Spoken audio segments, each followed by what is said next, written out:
Welcome back, this is Goku Sun DBZ, and welcome back to a new Best to Worst list.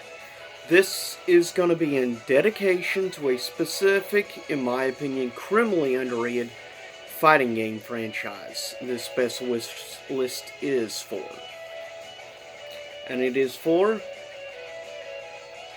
the Bloody Roar franchise. Total, there are six games to rank.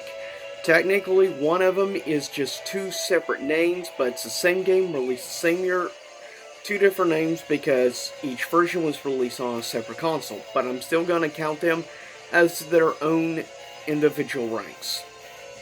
So with that said, out of the 6 games total, if you count that, or if you count the air just one, then technically 5, but whatever.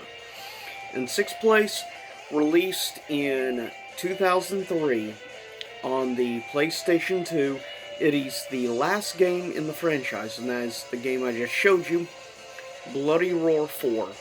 In my opinion, is the weakest by far out of the entire Bloody Roar franchise. Why do I feel that way? Because one, I don't like how the mechanics of the game work, specifically how the whole life gauge system works in this game. Acts completely different than every other game in the franchise. Every other game always used the exact same system, more or less. The Bloody Roar 3 would introduce a newer mechanic that would continue being used, at least through that, and then the two versions of, I consider the real Bloody Roar 4, but whatever. Bloody Roar 4 comes in dead last place out of the games in the series. I think it's by far the weakest game. And a lot of the voice acting work is not great, but to be fair, a lot of voice acting has never been great in the Bloody Roar franchise. Especially English dub, though there is sometimes it's so bad it's hilarious. But Bloody Roar 4, unfortunately, not great. Though it did introduce one character I kind of liked, kind of a douche type character overall, given dialogue and everything, but that is one that would transform into a crow. I actually thought he was the most interesting of the newer additions to Bloody Roar 4. But the dragon is just overpowered as heck. Though, to be fair, if you go through a special mode, which basically is just multiple matches and stuff more or less in succession, that's the only way you can unlock selected characters. Believe it or not, characters like Sheena the Leopard are actually locked. Plus, you can customize your character and end up making your character so overpowered that you can beat the final boss of the game with complete ease. That's kind of the crazy part. You can make your own character so overpowered nothing can even compete with you. Coming in 5th place out of the 6 games is the original Bloody Roar, released in 1997 on the original PlayStation. Bloody Roar 1, I feel, was actually a pretty good introduction game to the series. Graphically, for 97, to be fair, it didn't look the best. It looked, Soul Blade and Tekken 2 both looked better, but to be fair, it was made by Hudson Soft, and Hudson Soft is not some big company like the makers of those games, being Namco, which is a lot bigger. FromSoft was owned or controlled at time to time by specific companies, and of course the last one that would end up buying Hudson Soft, it was under them Bloody Roar 4 was made, and of course that was Konami, which is what killed Hudson Soft. But Bloody Roar 1, I feel, is actually pretty cool. Overall, a really good introduction to the franchise as a whole. I think it's solid. It's too bad they killed off some of the characters from the first game, like Fox and others. Though you can see remnants of their gameplay aspects used for future characters that will be introduced in the next game after. Coming in at number 4 is released in 2000 for the PlayStation 2, and that is Bloody Roar 3, which actually in sales numbers, I think, of one individual game, Bloody Roar 3 sold the best, except for the one which was ported to two separate consoles. But of a single console exclusive, Blade War 3 actually sold the best of the franchise, which is interesting. But there's a lot of people that consider Blade War 3 the best in the series. I understand where they're coming from. I disagree, but I get it. Blade War 3, I just don't like the art style, art direction as much in 3. Mechanically speaking and stuff, I think it's a pretty solid game, but still not great. It's a mid-range game for me in the series, but still I like it. And I will say, I did like the introduction as the boss of the game, Xeon, the Unborn. Was an interesting addition. I think his beast form, if you will, looks like something out of Kojima's game Zone of the Enders, is what it looks like it came out of, in my opinion. But coming in at number 3 and number 2 are pretty much the exact same. So there's really no real rank difference. It's just one uses anime clips and the other uses full CG clips. I personally like the full CG clips more, but I get why some people would like the anime clips. But in third place is the first of the two versions of this game released in 2002. This version was released on the GameCube, and of course that is Bloody Roar Primal Fury.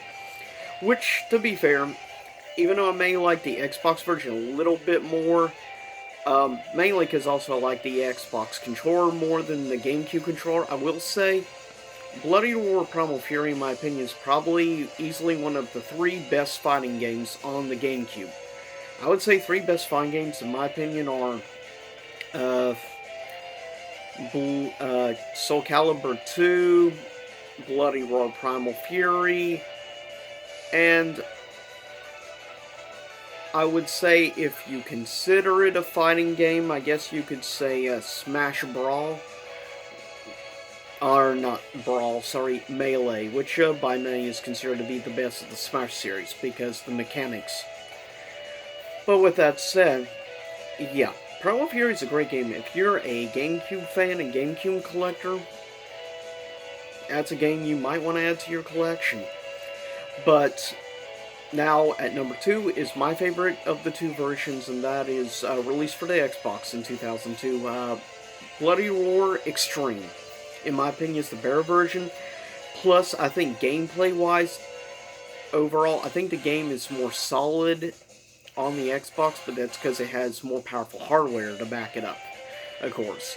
Plus, there's even a little bit more content added to the Xbox version that was not in the previous version on GameCube. So you did get a more full package with the Extreme version, as it was called. And this was a game that really highlighted mechanics like the Hyper Beast combo, and would introduce 2 specific new characters to the franchise that were only in these 2 games, never in any of the other franchise, which is weird.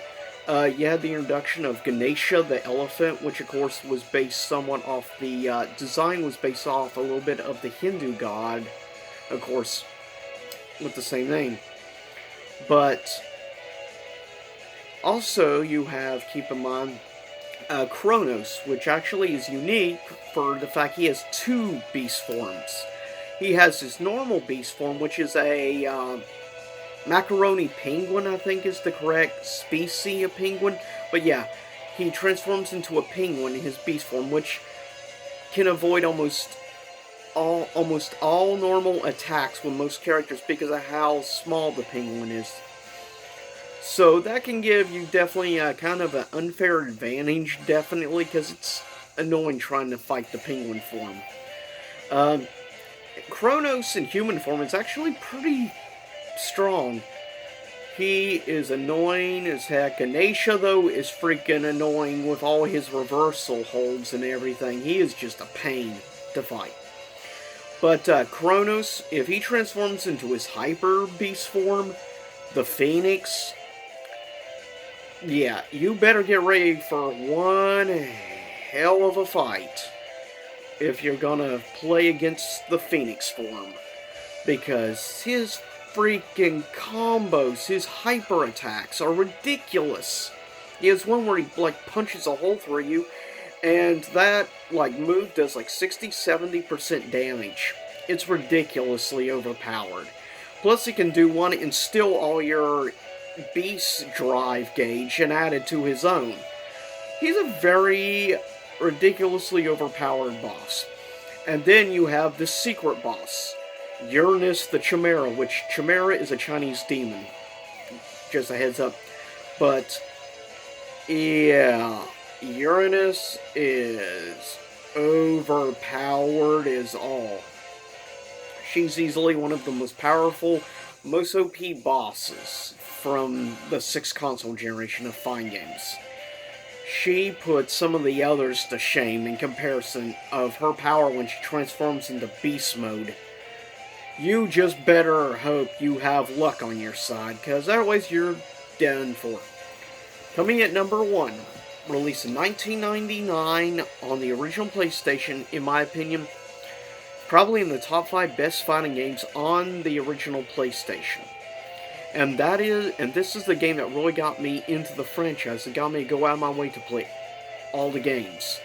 That is Bloody Roar 2, comes in first place. In my opinion, it's easily the best. I love the soundtrack. I love all the heavy rock, or hard rock and heavy metal music they use is great. I love the introduction. This was the game that introduced the hyper combos and stuff for the first time. And I think they were executed well, and Gato the Lion is a pretty good boss, even though he was a normal character in the first game. And then you have the introduction of the evil clone version of Long the Tiger, Shenlong the Tiger, which is annoying, very much so, to fight against. And you only get one chance against him as well, keep in mind. He's ridiculously hard, and like I said, you have to get through all stages, including Gato, without losing a fight. You can lose a round, but you can't lose a fight. And if you have to use a continue boom, you won't get a shot at Shenlong. And you get one shot at Shenlong, you face him, you lose, that's it, it's over. Game done, and you have to try it all over again. But if you can beat him, you unlock him, which is something I miss about fighting games today, is the fact nowadays you don't really get to unlock fighting game characters anymore. I really miss that. Nowadays it's all about DLC, season passes and stuff. And, I mean, I get it. It's to help prolong the game's lifespan and everything. I get the whole point of DLC, but it's just become a very annoying practice in my opinion. And I miss the days when you could just unlock characters by playing the game. It's an unfortunate realization to come to. The era of the 5th and 6th console generations, which were used to that sort of thing, even a little bit into the 7th console generation, died in the 7th.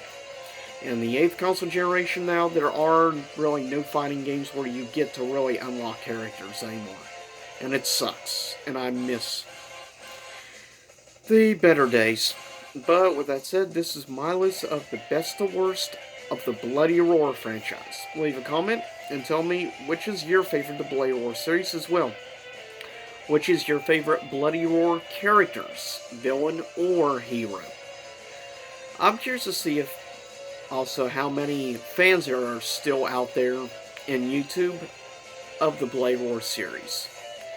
But anyways, I'll see you all next time. Same YouTube time, same YouTube channel, and have a Happy New Year.